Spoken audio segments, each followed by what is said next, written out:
الحمدللہ رب العالمین والصلاۃ والسلام علی سید الانبیاء والمرسلین۔ قوم عاد کی آندھی۔ قوم عاد مقام احقاف میں رہتی تھی، جو عمان اور ہجر و موت کے درمیان ایک بڑا ریگستان ہے۔ ان کے مورث اعلیٰ کا نام عاد بن اوس بن ارم بن سام بن نوح ہے۔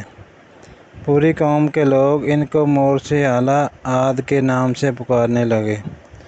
یہ لوگ بت پرست اور بہت بد اعمال و بد کردار تھے۔ اللہ تعالیٰ نے اپنے پیغمبر حضرت ہود علیہ السلام کو ان لوگوں کی ہدایت کے لیے بھیجا، مگر اس قوم نے اپنے تکبر اور سرکشی کی وجہ سے حضرت ہود علیہ السلام کو جھٹلا دیا اور اپنے کفر پر اڑے رہے۔ حضرت ہود علیہ السلام بار بار ان سرکشوں کو عذاب الہی سے ڈراتے رہے، مگر اس شریر قوم نے نہایت ہی بے باکی اور گستاخی کے ساتھ اپنے نبی سے یہ کہہ دیا کہ ترجمہ کنز ایمان، کیا تم ہمارے پاس اس لیے آئے ہو کہ ہم ایک اللہ کو پوجیں اور جو ہمارے باپ دادا پوجتے تھے انہیں چھوڑ دیں؟ تو لاؤ جس کا ہمیں وعدہ دے رہے ہو اگر سچے ہو۔ آخر عذاب الہی کی جھلکیاں شروع ہو گئیں۔ 3 سال تک بارش ہی نہیں ہوئی اور ہر طرف قحط و خشک سالی کا دور دورہ ہو گیا، یہاں تک کہ لوگ اناج کے دانے دانے کو ترس گئے۔ اس زمانے کا یہ دستور تھا کہ جب کوئی بلا اور مصیبت آتی تھی تو لوگ مکہ معظمہ جا کر خانہ کعبہ میں دعائیں مانگتے تھے تو بلائیں ٹل جاتی تھیں۔ چنانچہ ایک جماعت مکہ معظمہ گئی۔ اس جماعت میں مرثد بن سعد نامی ایک شخص بھی تھا، جو مومن تھا مگر اپنے ایمان کو قوم سے چھپائے ہوئے تھا۔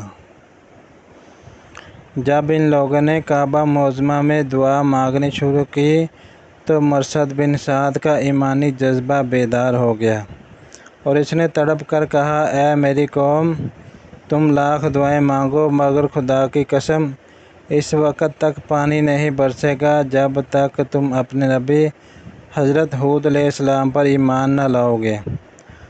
حضرت مرثد بن سعد نے جب اپنا ایمان ظاہر کر دیا تو قوم عاد کے شریروں نے ان کو مار پیٹ کر الگ کر دیا اور دعائیں مانگنے لگے۔ اسی وقت اللہ تعالیٰ نے 3 بدلیاں بھیجیں، ایک سفید، ایک سرخ، ایک سیاہ، اور آسمان سے ایک آواز آئی، اے قوم عاد، تم لوگ اپنی قوم کے لیے ان 3 بدلیوں میں سے ایک بدلی کو پسند کر لو۔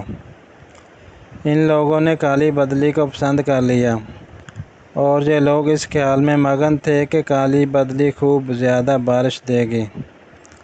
چنانچہ وہ ابر سیاہ قوم عاد کی آبادیوں کی طرف چل پڑا۔ قوم عاد کے لوگ کالی بدلی کو دیکھ کر بہت خوش ہوئے۔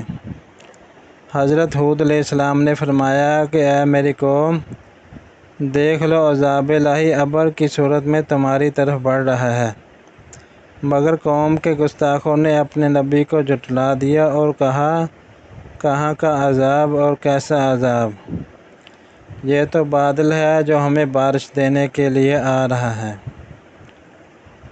یہ بادل پچھم کی طرف سے آبادیوں کی طرف برابر بڑھتا رہا اور ایک دم ناگہاں میں اس میں سے ایک آندھی آئی جو اتنی شدید تھی کہ اونٹوں کو ماں ان کے سواروں کے اڑا کر کہیں سے کہیں پھینک دیتی، پھر اتنی زوردار ہو گئی کہ درختوں کو جڑوں سے اکھاڑ کر اڑا لے جانے لگی۔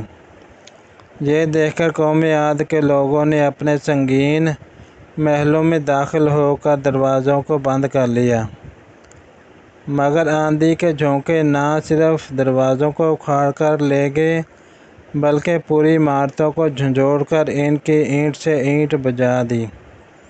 7 رات اور 8 دن مسلسل یہ آندھی چلتی رہی، یہاں تک کہ قوم عاد کا ایک ایک آدمی مر کر فنا ہو گیا اور اس قوم کا ایک بچہ بھی باقی نہ رہا۔ جب آندھی ختم ہوئی تو اس قوم کی لاشیں زمین پر اس طرح پڑی ہوئی تھیں جس طرح کھجوروں کے درخت اکھڑ کر زمین پر پڑے ہوئے ہوں۔ چنانچہ ارشاد ربانی ہے۔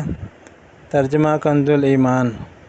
اور رہے عاد وہ ہلاک کیے گئے، نہایت سخت گرجتی آندھی سے وہ ان پر قوت سے لگا دی، 7 راتیں اور 8 دن لگاتار۔ تو ان لوگوں کو ان میں دیکھو بچھڑے ہوئے، گویا وہ کھجور کے ڈنڈ سوکھے تنے ہیں، گرے ہوئے، تو تم ان میں سے کسی کو بچا ہوا دیکھتے ہو؟ پھر قدرت خداوندی سے کالے رنگ کے پرندوں کا ایک گول نمودار ہوا، جنہوں نے ان کی لاشوں کو اٹھا کر سمندر میں پھینک دیا، اور حضرت ہود علیہ السلام نے اس بستی کو چھوڑ دیا اور چند مومنین کو جو ایمان لائے تھے ساتھ لے کر مکہ مکرمہ چلے گئے، اور آخر زندگی تک بیت اللہ شریف میں عبادت کرتے رہے۔ درس ہدایت۔ قرآن کریم کے اس دردناک واقعہ سے یہ سبق ملتا ہے کہ قوم عاد جو بڑی طاقتور اور قد آور قوم تھی، ان لوگوں کی مالی خوشحالی بھی نہایت مستحکم تھی، کیونکہ لہلہاتی کھیتیاں اور ہرے بھرے باغات ان کے پاس تھے۔ پہاڑوں کو تراش تراش کر ان لوگوں نے گرمیوں اور سردیوں کے لیے الگ الگ محلات تعمیر کیے تھے۔ ان لوگوں کی اپنی کثرت اور طاقت پر بڑا اعتماد تھا، اپنے تمول اور سامانی عیش و عشرت پر بڑا ناز تھا، مگر کفر اور بدعمالیوں و بدکاریوں کی نحوست نے ان لوگوں کو قہر الہی کے عذاب میں اس طرح گرفتار کر دیا کہ آندھی کے جھونکوں اور جھٹکوں نے ان کی پوری آبادی کو جھنجھوڑ کر چکنا چور کر دیا، اور اس پوری قوم کے وجود کو صفحہ ہستی سے اس طرح مٹا دیا کہ ان کی قبروں کا بھی کہیں نشان باقی نہ رہا۔ تو پھر بھلا ہم لوگوں جیسی کمزور قوموں کا کیا ٹھکانہ کہ عذاب الہی کے جھٹکوں کی تاب لا سکیں؟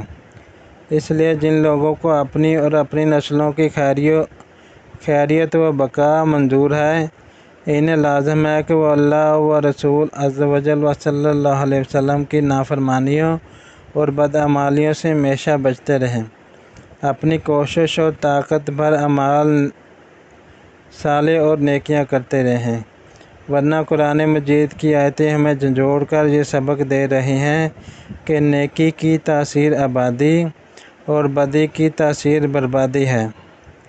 قرآن مجید میں پڑھ لو کہ یعنی بہت سی بستیاں اپنی بدکاریوں اور بدعمالیوں کی وجہ سے ہلاک و برباد کر دی گئیں۔ پھر دوسری آیت میں بھی یہ پڑھ لو، ترجمہ کنز الایمان۔ اور اگر بستیاں والے ایمان لاتے اور ڈرتے تو ضرور ہم ان پر آسمان اور زمین سے برکتیں کھول دیتے، مگر انہوں نے تو جھٹلایا تو ہم نے انہیں ان کے کیے پر گرفتار کیا۔ استغفر اللہ العظیم۔